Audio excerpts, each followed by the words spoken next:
Hello everyone, welcome to our Let's Play series of Disco Elysium. This is Colonel RPG as usual, and I'm very happy that it chose to join me today as we talk to the deserter, who might be the killer. Although, I don't know that he is. He's been living in this island, and he's been isolated for... how many years? 43 years, there it is. I'm gonna ask that again. 43 and 10 months.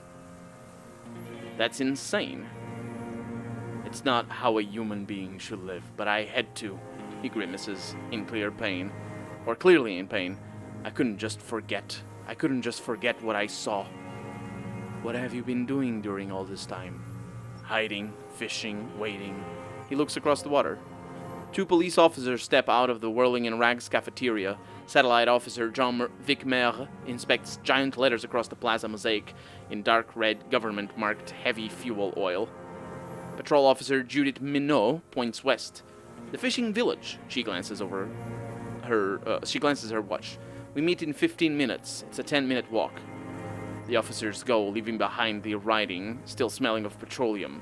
One day, it says, I will return to your side. That's the writing we saw on the floor, on the ground. That's how I translated it. That was pretty certain. It's what it meant.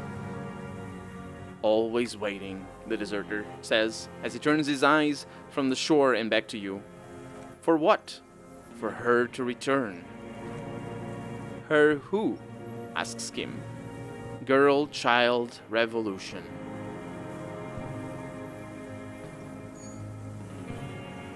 And we have 4 options again.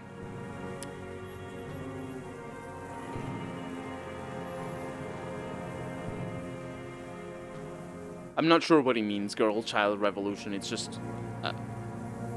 I think that's a mistranslation. I'm not sure that's how Latvian works, but that's definitely how French works. And that's definitely how Portuguese works. It's a really beautiful way of putting it. It doesn't work in English though. English doesn't have this sort of English doesn't have this sort of lyricism. It has other types of lyricism, but not like this one. It's different. There's a certain endearment. Certainly in French, but in Portuguese in particular, and I keep talking about Portuguese because that's my language, but that's my experience as well. There's a certain endearment towards calling anything, for lack of a better translation, and I'll get to that in a little bit. Calling anything girl, child, and naturally that endearment comes from existing in a patriarchal society. Because specifically it's gendered and it has to be gendered.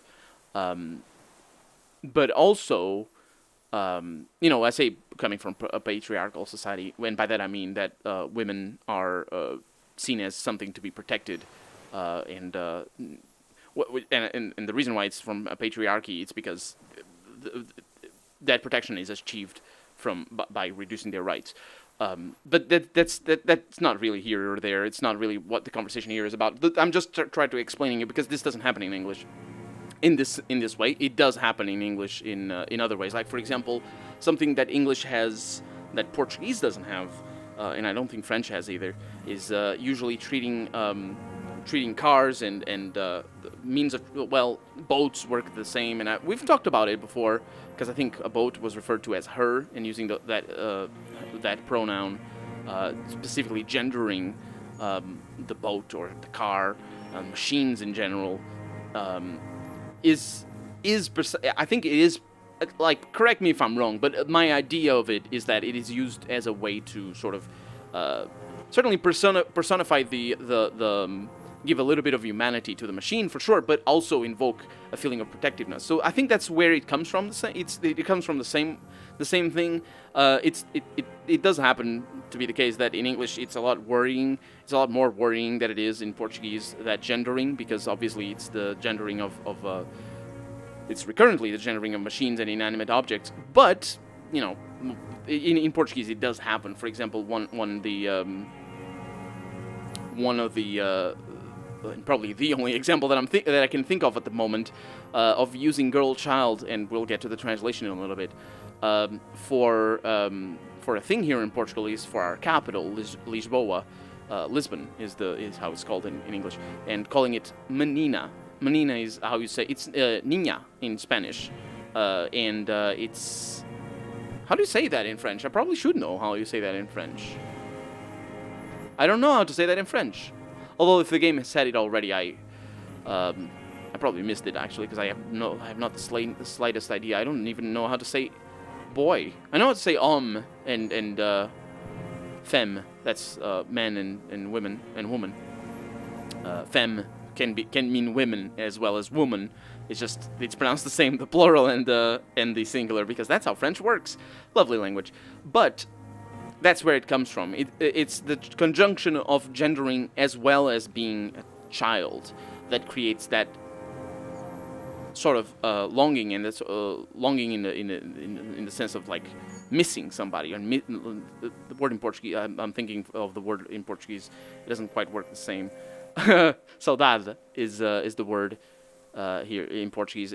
It can be translated into English, but not in this particular case because it's complicated to say it. The point is, and longing just sounds super creepy. It can be translated. You just need to ignore the creepy bits. But the point is, it's lyrical. This doesn't make sense if you don't have that background. If you don't this doesn't make sense. This line is weird. Girl-child revolution is a really weird thing to say, but it is just a failing of the translation. And I think you should have said it in French. For a game that uses so many French words, needlessly, mind you, but it does add a certain charm and certainly a certain context to a lot of the mistranslations. I think this one in particular should have been said in French, because I'm pretty sure it works the same way as it does in Portuguese and in Spanish. Just calling something niña,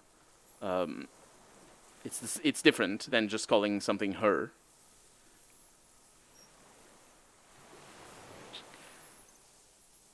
Come from there is an option. I've been there. The city is a tinderbox.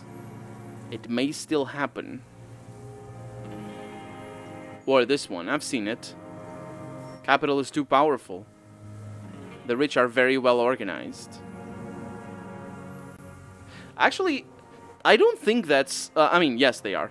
But I don't think that's what stands in the way for the girl-child revolution. I think it's the poor are too split. And you see that in capitalism, in fights against unionism, but not just that. That's a good example to use, and it's very easy to understand. It's a microcosm of what I'm about to talk about. It's the fight against unionism. But it's not just that. It's it's something called class consciousness that I think was proposed by Marx, but it might have been proposed before, because Marx did use some ideas from other people. I just don't know which ones. But class consciousness is just the idea that as a class, the working class, being conscious of their plight and conscious of what unites people, is a very dangerous thing for the ruling class. That's the idea of class consciousness. And the term that comes with that is praxis. Praxis is praxis is complicated to define. I can't use it. I can't talk about it right now because I need to read up on it. But if you look it up, praxis is in the context of economy in general, and specifically in the context of a capitalist economy. It is a specific thing that happens, and that I think fighting against praxis is the most important thing that the ruling class can do and has to do in capitalism to look after their own interests. I mean, there's other things for sure, but there's other things in regards to the ruling class and what they have to fight for. Liberalism, and the interaction between capitalism, traditional capitalism anyway, or unfettered capitalism and liberalism. And liberal democracies and stuff like that. That interaction is also very important. But I think the proof is that the capitalist societies exist across a variety, an enormous variety of economic realities. You have capitalist societies in countries that are exploited to the utmost by other countries. and by themselves. You have capitalist societies by the countries that certainly by the countries that do the exploitation and also exploit themselves, because that's exploitation is the word of the month really, or the century. But because that broad scenario and spectrum of realities for both the people and the ruling class in the real world, in countries that are capitalist, sort of proves that anything goes as long as you keep the working class divided through whatever means. Really, I think that's how they have their power at the end of the day. And I'm talking about here in first and foremost. I mean, we're playing a game. We're talking about the game here, and we're talking about the people that we've met. We can see that they don't have a unified understanding of. When I say understanding, I mean they don't have a unified opinion of their condition and of the ruling class and who they are and what their role in society is. They don't all think the same. They don't all understand the things the same way, and that is that's them being split.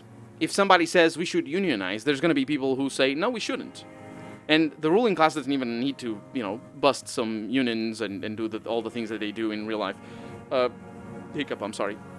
They've done their work already. So we have a relatively decent representation of a lot of countries and a lot of societies that exist right now in this game. So what I'm talking about here is what exists in this game. If you want to draw the conclusions of what I'm talking about into real life, you're free to talk about that.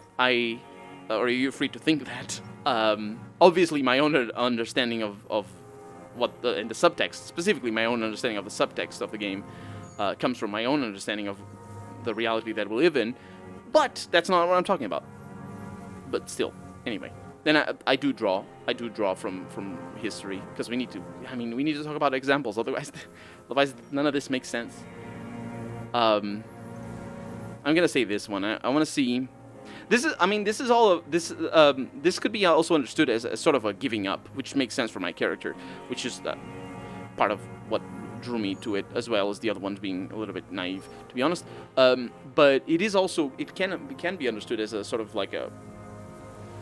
It's not pessimist necessarily, but sort of the giving up in this fight is it's a real thing. There's a lot of people that. It doesn't even. It's not even about the plight of the poor or the fight between the rich and the poor or the working class against the capital owners. It's not even about that. It's just in general, like any fight that you fight throughout with your life and throughout your life, and if you don't see progress, if you see more and more people sort of like falling by the wayside or stopping caring, it takes such a tremendous effort and strength to keep fighting. The giving up, it's real. People give up. People just stop caring because I'm not an activist. I'm not. I've been to one or two, I suppose, two protests. Relatively tame protest, definitely tame protests. Nothing like ground changing, no revolutions or anything. I personally didn't live through any revolutions. I vote sometimes, so I'm sort of like the middle of the road kind of guy. So my understanding is definitely gonna be. My understanding of the giving up, is definitely going to be shaped by that. But I do admire, and I do feel the enormous toll that it takes for people who fight for stuff to actually keep fighting. Recently, at the time of recording, I don't actually know if it's going to go how it's going to go ahead because it's kind of complicated. And I also don't know about the specific name, so this might be lost in time if you're listening to this in the future, in a long future. But there's a pipeline that was being constructed in Canada that was being proposed Was it in Canada or was it in the US? Let me look it up because I definitely should talk about it specifically because yeah, Dakota Access Pipeline is the one that I'm talking about, and it has to do with a lot of things about indigenous rights and land sovereignty and just the health of millions of people. And it's such a ridiculous thing as well. Like when you start looking into it, that it's so easy for you to understand why the people are fighting for what they're fighting, and they are still fighting, but specifically for what they were fighting. And in July 10th, I think, a federal judge in the U.S.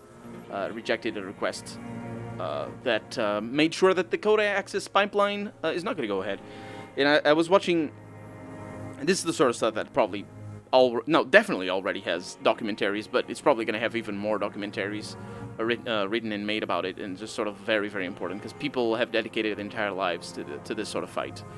And I was watching just the interviews and the weight and just the relief that these people go through. It's just a testament. It's the shadow of the strength that they have to get to that point. At the end of the day, I think there's a beautiful metaphor for the giving up. People are not alone, right? Whatever you're fighting for, you're not alone. And that basically means, and the metaphor comes in, think about it like a chorus of people all singing one note. But you can't sing forever. You can't just keep singing because you don't have breath for that. So you need to take breath. You need to take a pause every once in a while. You need to stop and look after yourself a little bit, because other people are going to keep singing, and you by yourself, you can't keep the note forever, but the chorus definitely can, and you just need to come back after a little while. But for this stuff, it's very complicated. It's definitely the giving up, specifically in regards to the rich being very well organized. It's a lot more complicated than the Dakota Access Pipeline. They have you. He blinks his black eyes. The material base for an uprising has eroded. The working class has betrayed mankind and themselves. The historic opportunity for a revolution has passed. I will not come back anymore. However hard I try, whatever I do. What has he done? Our suggestion asks. Perhaps a confession will lighten the load. What have you done? Yes, what? To get things going back. The lieutenant steps closer. Fan the flame. There is no flame. Oh, he says, there is no flame to fan. He stares right through at him, blinking his dark eyes. There is nothing left of the world of our dreams. You said you deserted your unit? I was just 16 years old, 15 when I was volunteered. I had a lapse of faith. He clears his throat. And of courage, too. Lapse of faith. You could say I misunderstood the historic role of the proletariat and thought Mazovian socioeconomics were fallible. For a second, I doubted the irreducible laws of historic materialism. A second is all it took. For what? For reaction to take hold. Reaction? What's reaction? Petty bourgeois terror. It's in all men. It wasn't reaction, you were just afraid. It's the same thing. You haven't seen it. Not really, not naked. It's impossible not to be afraid. And this was when? Asks Kim, instinctively looking at his notebook, but does not take it out. May the 13th, 08, 44 years ago. He looks north. The horizon was black with coalition airships. Their petroleum rose to the sky, and it looked like it formed the clouds. Storm clouds. When they started shelling, it was dark magic. The combined might of international capital all at once, all greed and terror in the world, tore into Revachol. It lifted streets from the ground and turned houses into ghosts. We were in the flak tower. He gestures towards it. Huddled on the floor, the artillery was 80 kilometers away in ozone. But I knew the commune would fall. We would all be burned into ash. So I said I was going to the map room. He looks east. What then? I ran. I climbed the chain link across the water and hid inland, in the bunkers underground, like the weakest of the weak. The mouse, frightened of the ordnance all night and the sound of the rotors in the morning, whirring. He looks at the sky. What was that? Airships. I climbed out, he closes his eyes, into hell. The landing was complete. The chain was submerged. I had to swim back. The fortress was half submerged too, shattered. They'd all drowned in the lower levels, or got torn to shreds above. The anti-aircraft gun had malfunctioned, so had I. I left them without ideological direction. He opens his eyes and stares right through you. It was real. I had seen it. I had seen it in reality. What? Seen what? The mask of humanity fall from capital. It has to take it off to kill everyone. Everything you love. All the hope and tenderness in the world. I know, I confuse those words a lot as well. It has to take it off just for 1 second to do the deed. And then you see it as it strangles and beats your friends to death. The sweetest, most courageous people in the world. He's silent for a second. You see the fear and power in its eyes. Then you know. What? That the bourgeois are not human. Oh, so that's the metatext behind us doubting the humanity of Dolores Days. Or part of the metatext, anyway. And by the way, this it's kind of complicated because it probably draws from fiction written in the USSR during the Cold War, about what it would be when the US and its allies attacked Russia. So it probably draws from that, but this is the sort of stuff that does happen and has happened to people, specifically with this sort of dynamics as well, with capital being the motivating factor, and this sort of stuff, like, this is real. It's just not real in this game, obviously, but it's, yeah, people go through this sort of stuff, and have gone, in wars and stuff like that. But as I said, it sort of sounds like what, you know, a potential end for the Cold War fiction-style thing would be like in the USSR. I've always suspected the same. Now is not the time, Lieutenant Ephraitor, the lieutenant says gently. I had to fight it. I could not stop anymore. The old man falls silent. His black eyes keep piercing your skin as he looks to some great distance behind you, shaking his head slowly, retreating from it. What is this place, this island? It's not an island, droid. He looks around. It's a defensive fortification of the commune of Revachol, and I am its last surviving defender. What was it used for? The congeniality deformed King Philippe II built it. What? Oh, the congeniality. Wait a minute. Congeniality. He's deformed. It's because he's congenial. His parents are siblings. Built to restrict access to the Bay of Revachol. We captured it in No 2. Retrofitted the fort with an anti-air gun to defend against an airborne landing against the whole world. You mean the landing? That capital L landing? Retaking of Revachol? Coalition military called it Operation Deathblow. He winces. I later found out on the radio they called it Deathblow. You're one of them. Tell me, who speaks like that? We had 50 million people in Callao alone.